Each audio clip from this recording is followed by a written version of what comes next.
Y'all may be seated. Yes, sir. And I'm moving for a mistrial. We raised... Okay, pause right here.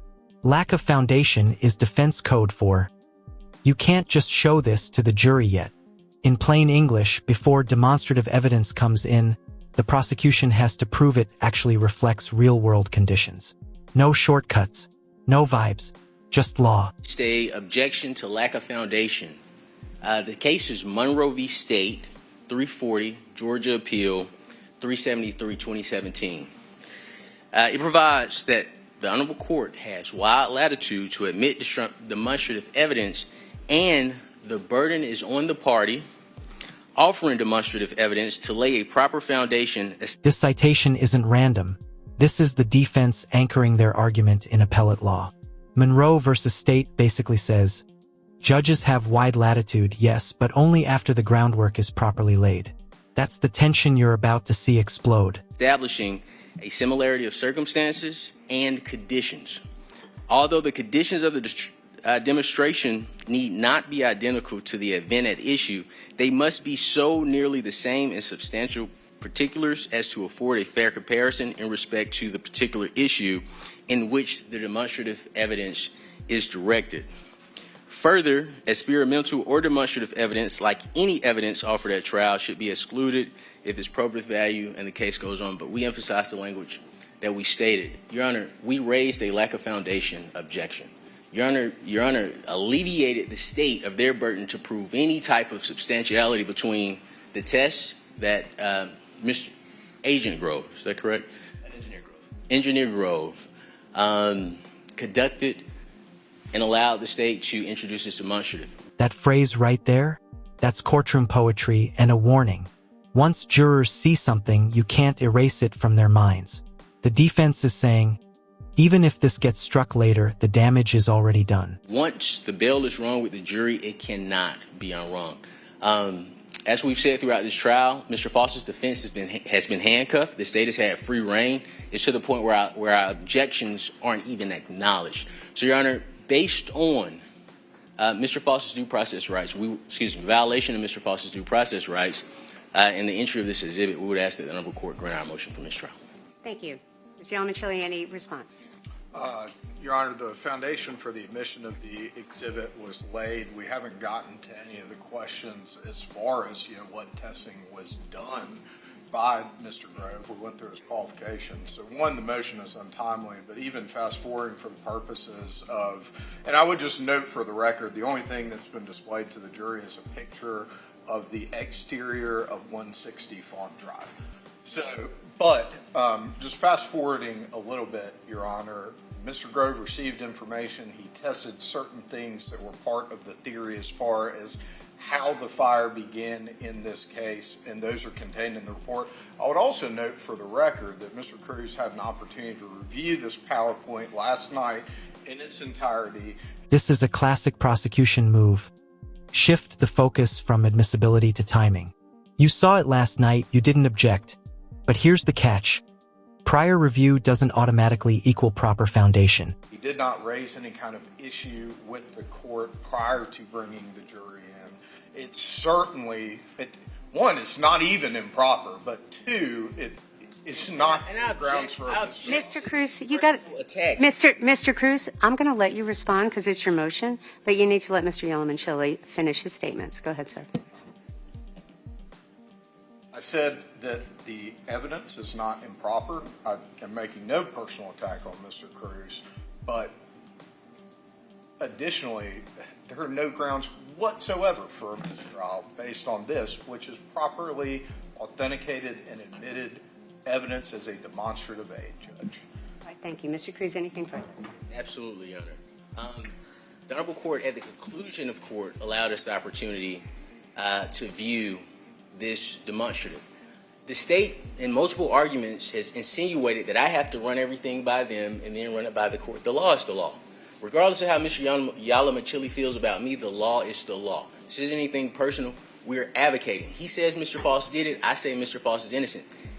This should not be admitted without laying a proper foundation. It is admitted without a foundation. He's saying, hey, Your Honor, we're going to go through the questioning while we're showing the jury what the exhibit is. That's not the law, Your Honor. The law says that before they could present demonstrative evidence, they have to lay the proper foundation. That was not laid. The Honorable Court admitted it without even hearing us out on just denying our objection. So, Your Honor, Mr. Faust is not receiving his due process rights. I am requesting a mistrial. Thank you, sir. And there it is, the nuclear option denied. Mistrials are extremely rare because they reset everything. Judges don't grant them lightly, and when they don't, frustration tends to spill over fast. All right, so first, I just want to respond, Mr. Cruz, to your comment that the defense is hamstrung, that the state has free rein. It is unfortunate that you are, as an attorney in this case, responding to the court's rulings in that way. The court certainly endeavors in every way possible to make rulings according to law. And it is unfortunate that you feel otherwise. That being said, you have asked for a mistrial. I'm denying that motion. There are no grounds for a mistrial whatsoever in this particular moment. This is a demonstrative aid. It has been admitted into evidence, but demonstrative aids do not go back to the jury. The state is correct. They did provide you the opportunity to see that demonstrative aid. They did not have to do that, but they did.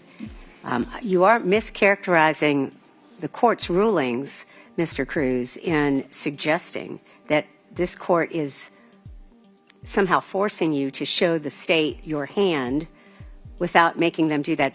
That doesn't fit any of the scenarios in this case so far.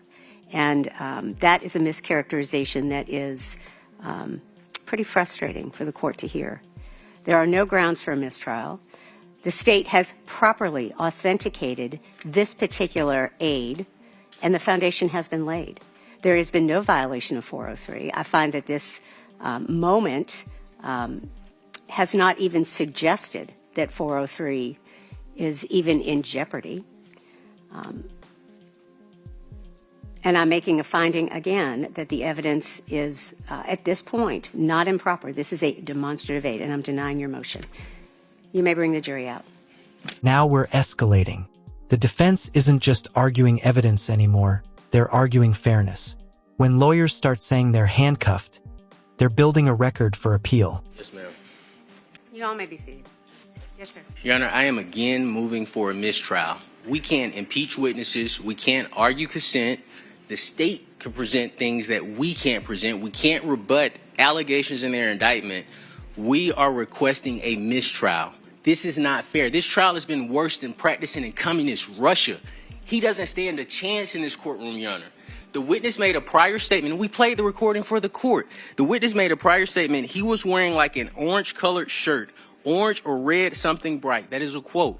We played the recording. The Honorable Court was able to hear that recording. Her testimony here today was that he was wearing a hoodie. This is important because the state wants to make all the people that were seen in the neighborhood Mr. Faust. The person that they brought the first witness in for said, oh, he had a jacket. So, of course, they want her to say, oh, he had on a hoodie. It's an inconsistent statement. We are handcuffed, Your Honor. We are asking for a mistrial in this case. Thank you. Mr. Bolden, do you care to respond before I make a response? Your Honor, Mr. Cruz has failed to make the proper foundation for a prior inconsistent statement. He has not asked the witness a question that the witness then denied. And so it's just not a proper foundation. So that's the basis of the state's objection. As to his motion, I don't necessarily think I have to make a response. All right. Thank you, Mr. Bolden. So, Mr. Cruz, the first thing I want to say, and we are outside the presence of the jury, is that it is unfortunate that your constant comments about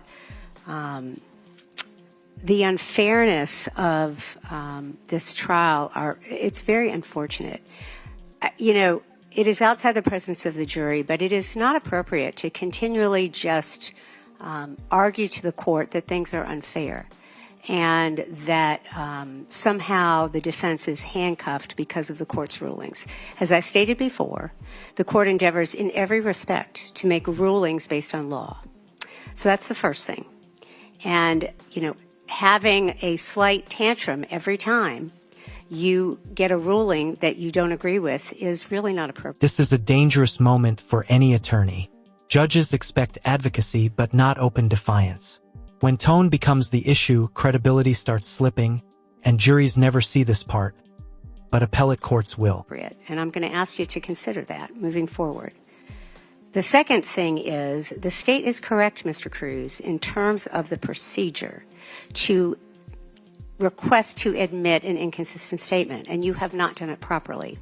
I will say, for the record, in this particular moment, that your question was not the appropriate question to ask to recognize an inconsistent statement. It was kind of a trick question of sorts. You asked her to describe that particular piece of clothing, and her response was, I would say it was a hoodie, as if there was sort of the question allowed this witness, at least in my impression, to sort of pick, was it sort of a shirt or was it a hoodie? And the testimony, as I heard it, was that she elected to sort of describe it as a hoodie. If you would like to make an argument that that in and of itself is what the law says is an inconsistent statement under the evidence code, then I will hear it. But if not, I'm going to sustain the objection and ask you to move on, sir. You may be heard, yes. And then I'll talk about the mistrial in just a moment, but go ahead.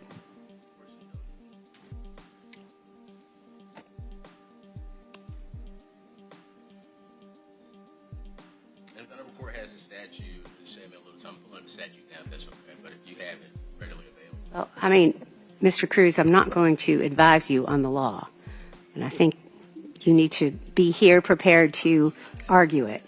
No, I just said if you had a copy of the statute, I was trying to say on the first time, but I'll pull it up there.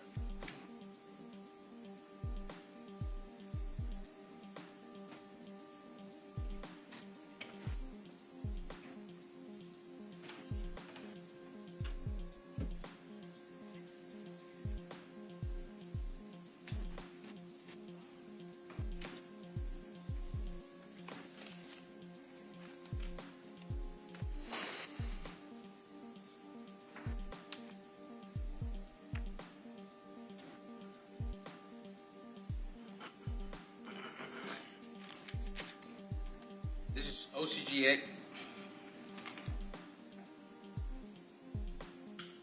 The statute is OCGA 24-6-613. Prior statement of witness is the title of that section.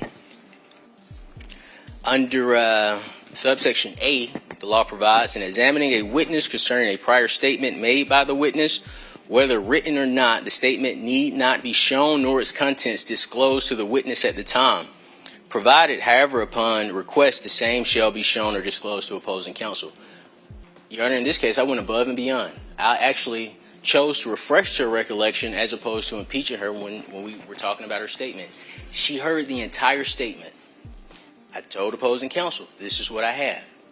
They heard the entire statement. Subsection B provides, except as provided in Code Section 24-806, extrinsic evidence of a prior inconsistent statement by a witness shall not be admissible unless, first, the witness is first afforded an opportunity to explain or deny the prior inconsistent statement, which we did. I said, Your Honor, this is a quote. I read the statement as a quote. She said it was a hoodie. I confronted her with the statement, gave her opportunity. She still chose to say this was a hoodie. Second, and the opposite party is afforded an opportunity to interrogate the witness on the prior inconsistent statement. The state will have opportunity to examine her on the prior inconsistent statement. Mr. Cruz, what is the statement you're saying is inconsistent with this witness's testimony? Sure. I think that's part of what the state was endeavoring to argue. So what is it? So the written question that I asked, the individual that she saw walking, did she state he was wearing like an orange colored shirt? She said that he was wearing a hoodie. Well, that wasn't the question you asked, Mr. Cruz. The question you asked gave her an option to sort of describe what she meant. And you said something to the effect of, was it like a hoodie or a shirt? And she opined it was like, I'll say, a hoodie. I'm not sure that's an inconsistent statement, but I will let you question this witness again with specific questions if you would like to elicit the proper information for the court. I will let you question her right now out of the presence of the jury, and we can go from there. Sure. In your prior statement in law enforcement, did you state he was wearing like an orange colored shirt, orange or red, something bright? Yes. We can bring the jury back in. That's it. All right. And Mr. Cruz, I want to comment on your motion for mistrial. Sure. I'm going to deny that motion. The granting of a mistrial by the court is a very, of course, as you are well aware, extreme option. And it is done in very limited circumstances where the matters that have been presented in court are of such a prejudicial matter, such a prejudicial level that the defendant cannot receive a fair trial. And with regard to your motion, you have not sufficiently shown this court that that exists. And so I'm going to deny your motion. All right. Can you bring the jury in, please? Thank you. Holden, you have an objection? I do, Your Honor. Mr. Yalamanchili and I had talked in anticipation of us getting to this point over the weekend. That since I had made opening statement, Pull that microphone towards you. Thank you. that I would object since I had made the opening statement, but since Mr. Yalamanchili had made the 412 arguments in the past that he would handle. All right. Thank you. Go ahead, sir. Your Honor, as the court's aware, as the state's aware, if Mr. Cruz wasn't aware before we started all the pretrial motions in this case, he ought to be aware now. Making reference, whether it's a statement made by some other witness, whether it's elicited direct examination, cross-examination, or any other method to a relationship between Ms. Baker and anyone else that was not noticed by the defense as a 412 act is prohibited by 24-4-412. I'm not sure how much clearer the statutory language could be. I'm not sure how much clearer the court could possibly have been in its instructions.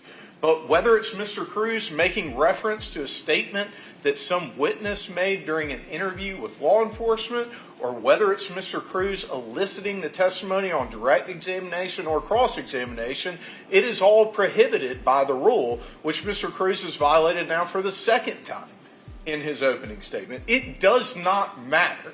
It does not matter one bit whether or not Chris Melton said that in an interview to law enforcement for the analysis of whether or not it is admissible and the methods that must be adhered to if the defense intends to admit it in any way, shape, or form, Judge. And so this is the second time before we've called the first witness to the witness stand that Mr. Cruz has violated 412 in what seems at this point to be an intentional pattern to try to work his way around the laws and rules of the state of Georgia as it relates to admissible evidence in cases involving allegations of rape and aggravated sodomy, Your Honor. So again, at this point, I don't know what the remedy is that the court wants to enact, but obviously telling Mr. Cruz not to do it isn't effective because he's not listening and he's not following the court's orders. Cruz. Any response? Absolutely. I'm actually blown away and shocked that the state is taking that statement to be a 412 argument. Our theory of this case is that Chris Melton committed this crime.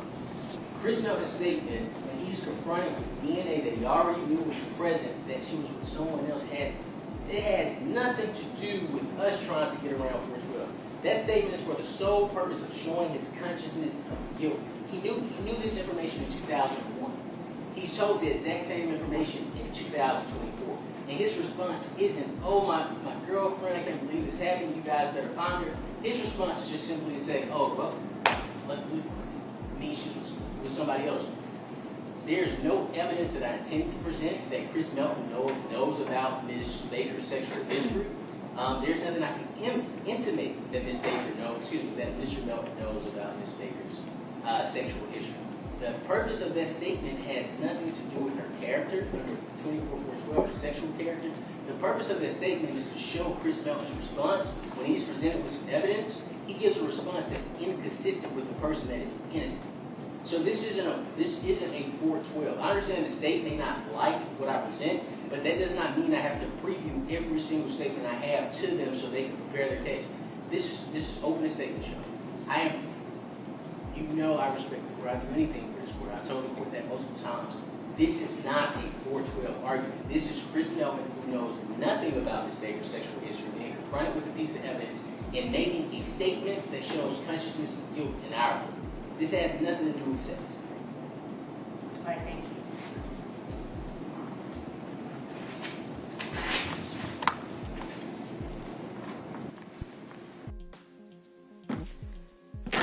As this court has stated multiple times, this is the second time today, multiple times during hearings, that there is a process that must be adhered to in order to get the appropriate permission from the court to introduce statements, evidence that another party objects to. In this particular case, it is a 412 motion. We have talked about this over and over again. What I have said over and over again is that the defense has failed to file a motion under 412. The state did. The defense has failed to file a motion, and I've said many times that if the defense files a 412 motion, even though it's not timely, the court will consider it. There has been no motion filed. Mr. Cruz, you've been made aware many times that you are not to bring in this kind of statement. I mean, I realize I have said several times today that opening and closing arguments of the attorneys and arguments are not evidence, and I'm going to say it again when the jury comes out. But you've been told many times that in order to, I'm talking now, Mr. Cruz, thank you. You have been told many times that in order to present statements like that, ask for the admissibility of evidence like that, you have to file the proper motion. And the court may consider it even though it's not timely. As I just stated 10 minutes ago, I do find your statements to the jury to be avenues to circumvent 412. This is the breaking point. A contempt finding during trial is rare and serious. The court is signaling. This isn't disagreement anymore, it's defiance. And from here on out, every move by this defense will be under a microscope. And it is not appropriate. I'm finding you in contempt of court. You have had the opportunity to explain yourself, and I'm fining you $1,000. And you are to present that $1,000 tomorrow morning by 9 a.m. Put it into the registry of the court. And that is my sanction for continuing to not abide by this court's orders. I don't know how many times we're going to have this, but it really can't happen again. $1,000 tomorrow morning by 9 o'clock.